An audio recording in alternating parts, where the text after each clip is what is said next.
good afternoon, everyone. My name is Sarah Untersea. I am the School Family and Community Engagement Consultant here at Region 10 ESC. We also have Jim Wright with us today from Partners Resource Network. And we are so pleased to have everyone here today for our final family webinar of the school year. We have Barbara Bush with us from Solutions for Special Needs Families, and she is going to be presenting for us today on navigating life after 18. Such an important topic, and I know this is of interest to so many families. So I am going to go ahead and turn it over to Barbara. Well, thank you so much, Sarah.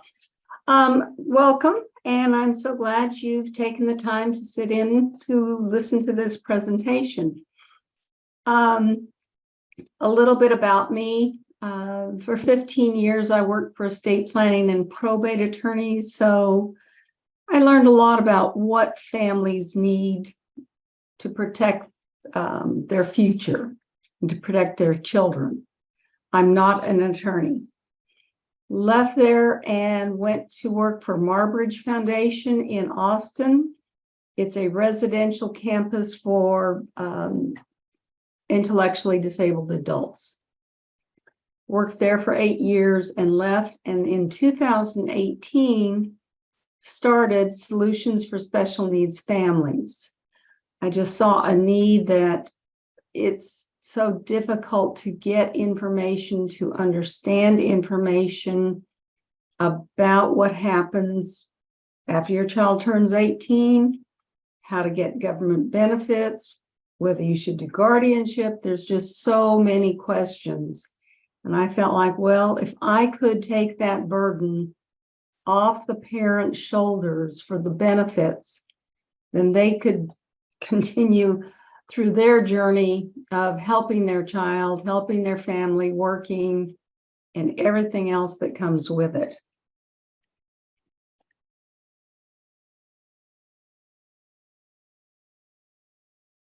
So the question is, your child has now turned 18. This is a big step. May not feel like that to you because they're basically the same person they were the day before. But your child's now considered an adult. An adult must give parents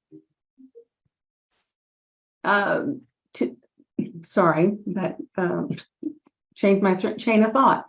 An adult must give the parents permission to attend an IEP or an ARD meeting. Parents must have permission to talk with insurance companies or doctors.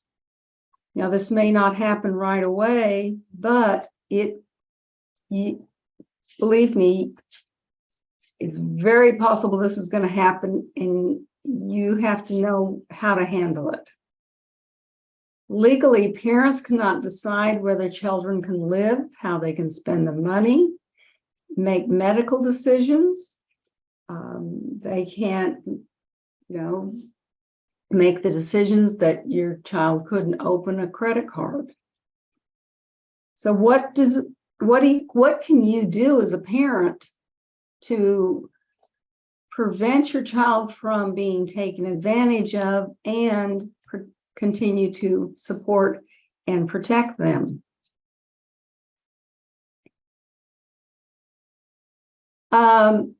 There are 5 options that we're going to talk about first. I'm going to start from the bottom. So the least restrictive of these is a supported decision-making agreement. Now, this is a great document as long as you and your young adult get along, because it's saying that the two of you are going to discuss things, with pros and cons, and he gets to make the final decision with your support. This is great until you go to a doctor's office and the doctor has said, well, we really need to, I'm making this up, cut this mole off of Johnny's arm. And Johnny goes, oh, no, we're not. I don't want any needles, or I don't want anything to be cut on me. Well, that's now become just a piece of paper. has no strength, it has no teeth. So just, and it's great as long as you two get along. The next one is a medical power of attorney and or a financial power of attorney. Again, this is saying that your child has the competency to appoint you to be their agent, to help them make decisions, but ultimately it is up to them to make the decision.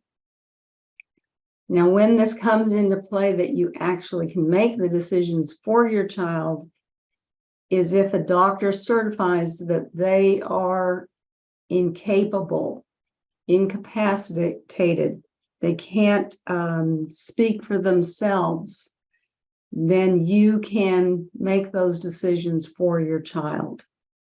But if they're competent and they're rocking along and you go to the doctor in the same scenario, if they say no, my mom can't make this decision for me, I don't want this procedure, you can't force that hand.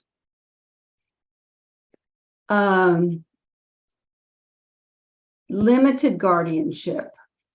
Guardianship of the person and guardianship of the person and the estate.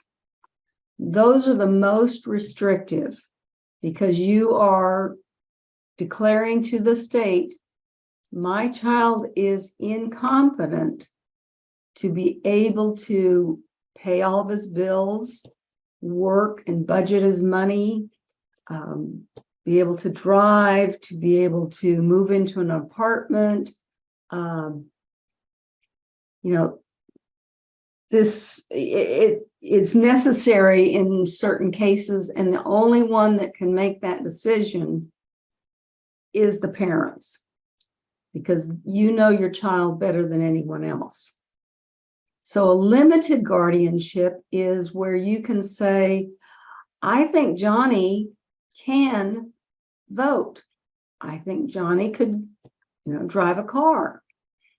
And I think Johnny could get married. Now, I'm not a big proponent on the marriage. The laws are changing, but they haven't changed yet. Because the way it stands today, if Johnny and Susie get married, they're not connected to the parents' Social Security work record anymore and will never get benefits from the parents. If you have questions, we can follow up with those at the end. Then there's the guardianship of the person. That is kind of a full guardianship stating that I'm going to make all the decisions for Johnny. And the guardianship of the person and the estate don't come into play unless Johnny has inherited money, there has been a personal injury lawsuit, and an award was given to Johnny, could be $1 million. Well, someone has to manage that $1 million. And, we'll go into that a little bit later, but that's when you would have a guardianship of the estate.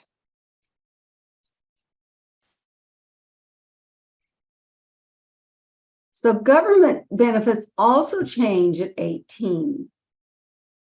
So if your child had SSI prior to age 18, they must reapply again at 18 as they're now an adult, and Social Security has different criteria for the adult listing disabilities than in their child disabilities. When an 18-year-old applies for SSI and Medicaid, only their income is counted.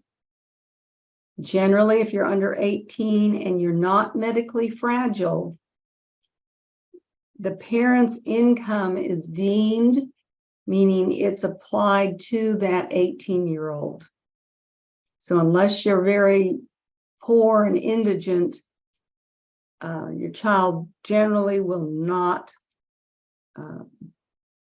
be approved.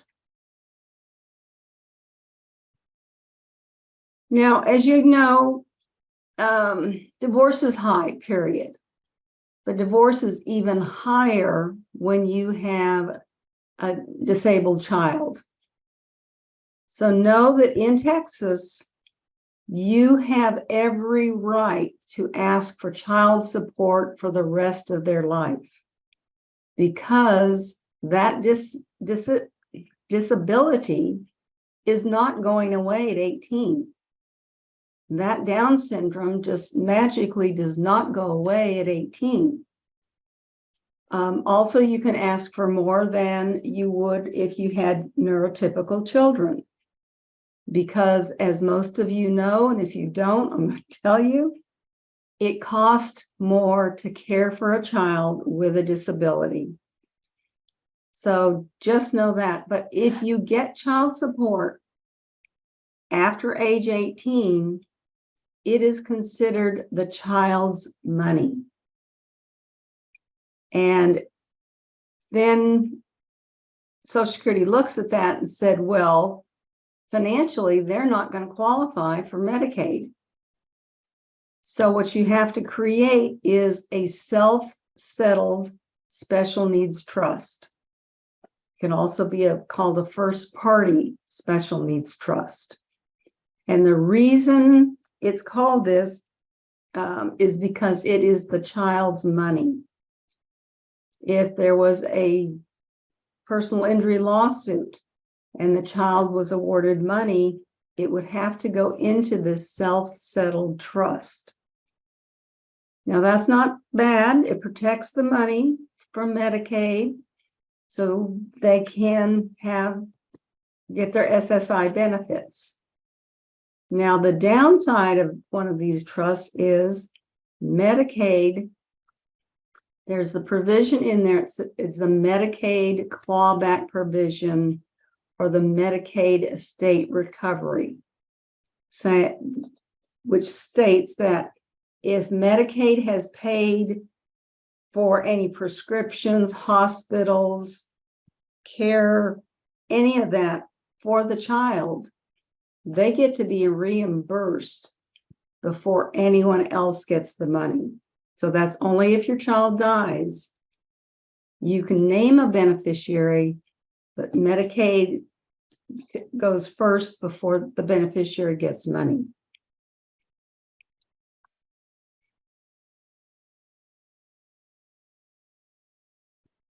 That we just did this one. Okay. So supplemental security income is what SSI means. Which it does is it provides money for food and shelter of $914 a month for 2023. Your requirements: you must be blind, disabled, or age 65 or older. If you have unearned income coming in, it has to be less than $934 or less than $1,000 in resources. Now, the reason we're going on the $934 for not unearned income, and we'll go over this in a little bit, but you have to get at least $1 from SSI to be able to get Social Security and Medicaid. If your unearned income is $934, then they give you a $20 exclusion, but that still means you're zeroed out. So it has to be under that amount. You must have a severe disability that will last 2 years or until death. Also, no work history or not enough credits to qualify for other benefits. So the qualifications for SSI is an automatic qualification for Medicaid. So when an individual qualifies for SSI, they automatically get Medicaid. To remain eligible for Medicaid, the individual's assets and resources cannot exceed $2,000 at the end of any given month. Also, you must receive at least $1 from SSI to continue with your Medicaid. So what is SSI for? First is income. It provides food and shelter. Well, if your child is not paying for their food and shelter while living within your house, then that's considered income to them. The earned and unearned income of an adult child is counted. So earned is they're working for wages. Unearned will be a VA benefit, will be Social Security disability, child support, and earned and unearned income reduce the SSI amount. So this shows you how Social Security puts the two categories. So earned income is food and shelter in lieu of wages. So if your child lives there and does not pay you rent, they consider that money to the child. And then if the child works, that's wages. Unearned income is Title II benefits, which could be Social Security disability income from their work record. It could be from the parent's work record, or it could be from a deceased parent's work record. If there are VA benefits, any assets and any gifts are unearned income, and child support is unearned income. So we're going to go now into examples of how this applies to SSI benefits. So this individual is working and she gets $585 gross earned income a month.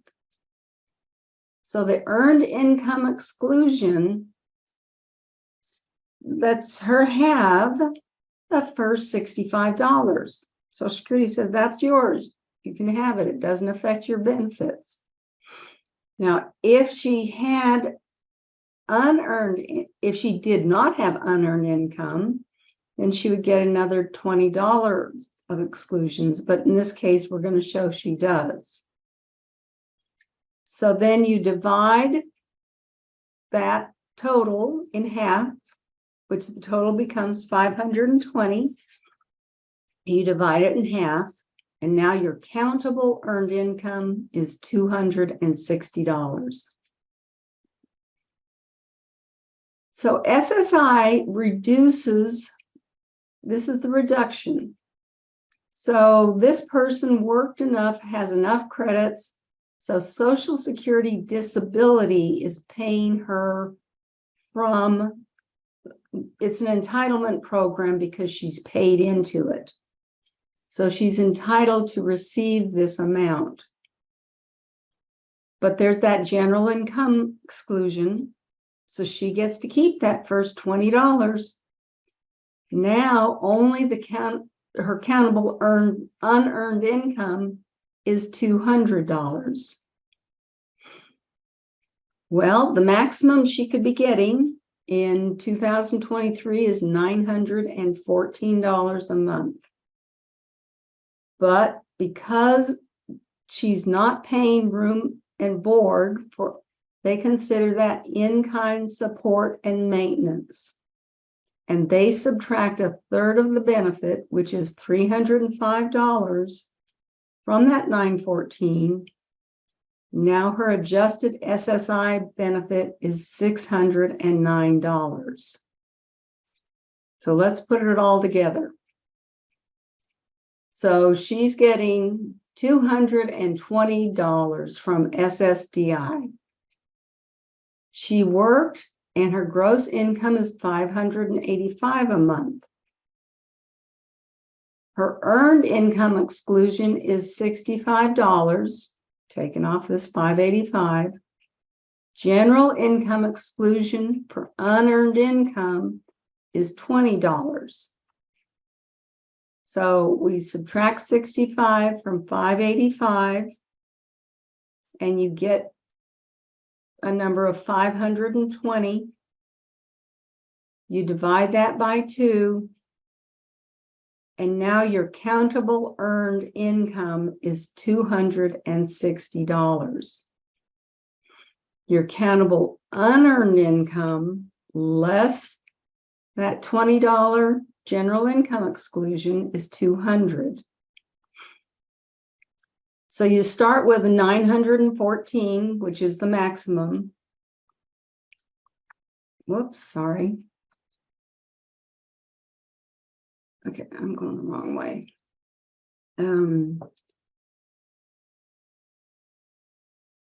Okay, sorry.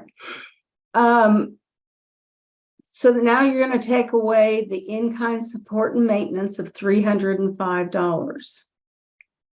You also have to subtract the $260 and $200.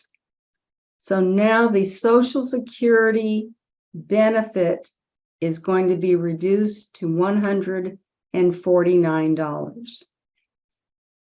The thing to always be careful of, and this is kind of the representative payee's job, if they work, one, you have to report it before the 10th of the month, and you have to watch how much Social Security pays you versus how much you are really entitled to.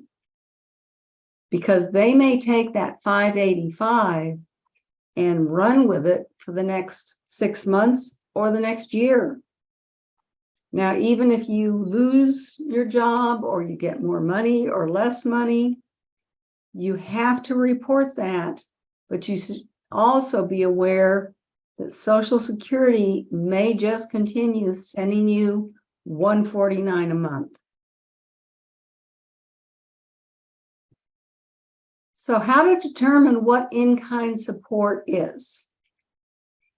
Okay, so we're going to assume that there's mom and dad and a sibling and, or 2 siblings, 4 people living in the house. The mortgage, insurance, and taxes are $3,000 a month.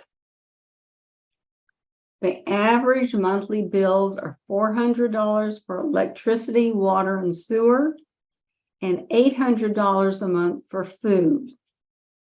So the household monthly expenses are $4,200. Because there's 4 people in the house, the individual's fair share of expenses is $1,050. So you say, well, how is my child going to pay that? They don't have that much money. Well, that's when you use the ABLE account. And I don't know if everybody's heard of the ABLE account, but it was set up in, I believe, 2015. It's very similar to a 529C, which is money you put away for your child or grandchild so they can go to college. It's not that child's money, but it's for their benefit. So same here, this is a 529A for ABLE. You put money into it for the child's benefit. However, they cannot have access to that money. So therefore, it's not considered part of their resources. So you can have $17,000 in an ABLE account each year. You can have up to $100,000 total before it counts against Medicaid. So there are 4 states that I had just learned recently that offer an ABLE account to anyone in any state that do not have the Medicaid clawback provision and are banks. Texas is not a bank, so they have no routing number. And they do have the clawback state recovery provision in their ABLE account.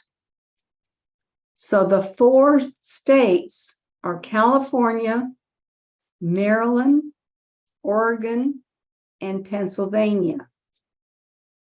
Now, the whole thing with having a routing number, why that could be important is if you wanted their Social Security benefit to be directly deposited into an ABLE account, so then you don't have to worry as much about going over that $2,000 mark.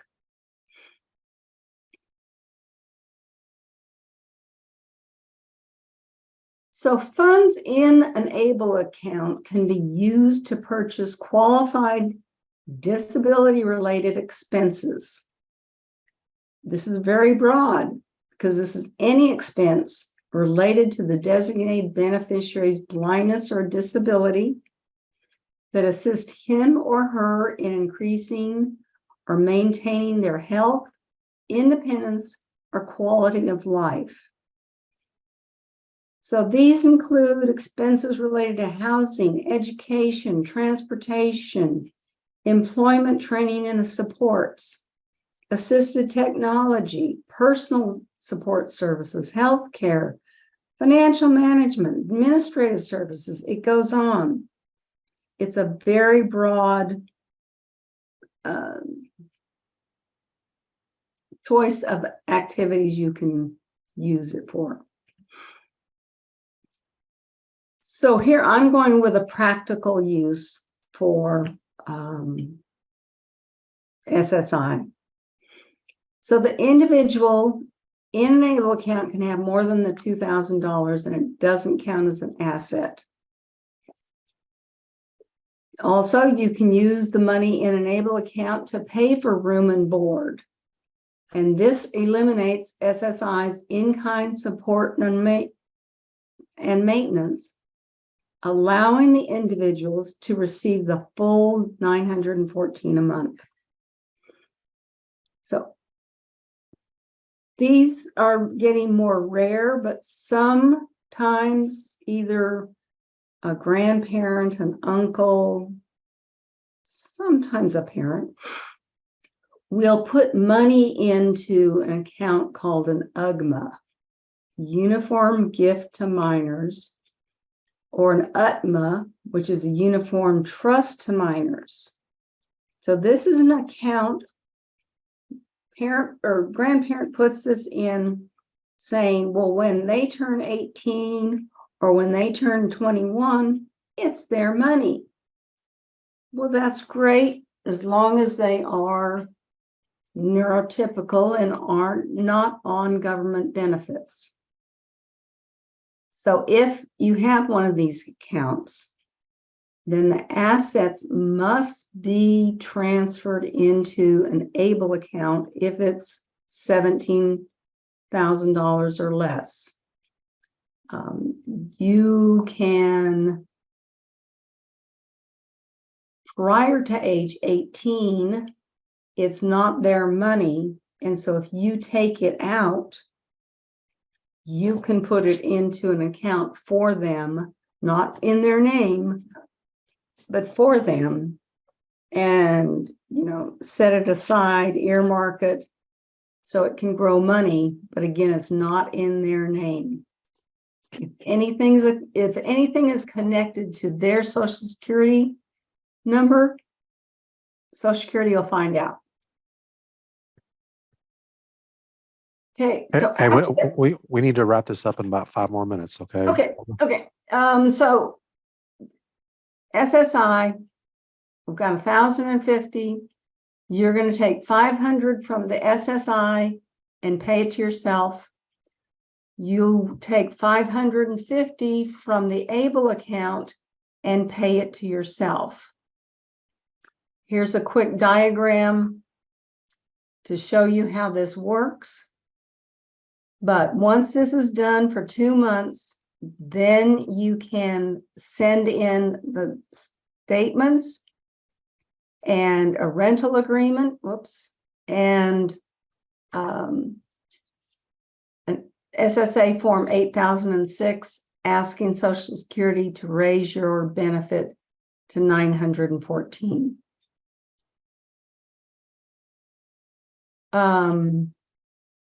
So retirement survivor disability insurance. This is when a child is connected to the parent's work record, meaning they've been deemed disabled prior to age 22, they have not worked themselves off disability. When a parent retires, that child receives 50% of the parent's Social Security benefits, doesn't take away from the parent. Upon their death, they get 75% of that.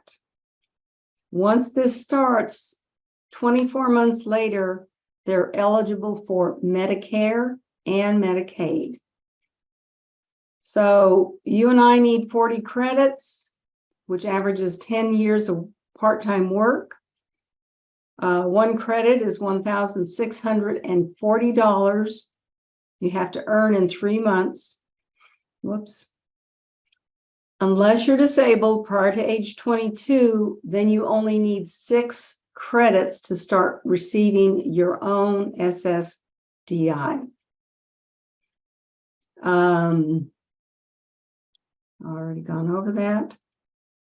So also, if your parent is receiving SSDI, a child is disabled, they will receive half of the parent's, social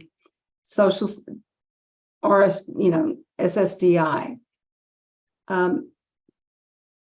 Just know that a child receiving this benefit is not eligible for Medicare until they reach age 18. Also, when this amount goes up because your parents retire, Medicaid may say you're no longer eligible for Medicaid. That's wrong. Social Security may also tell you that, and that's wrong. Because in non-legalese, Social Security's Policy and Operations Manual has said that if you were eligible prior to your parents drawing their benefit, you're still eligible. So here is the Policy Operations Manual, not the manual, the whole section that you can put with that Medicaid application to prove that you're still eligible. So how are you managing work, family, life, schools, doctors, and Social Security rules?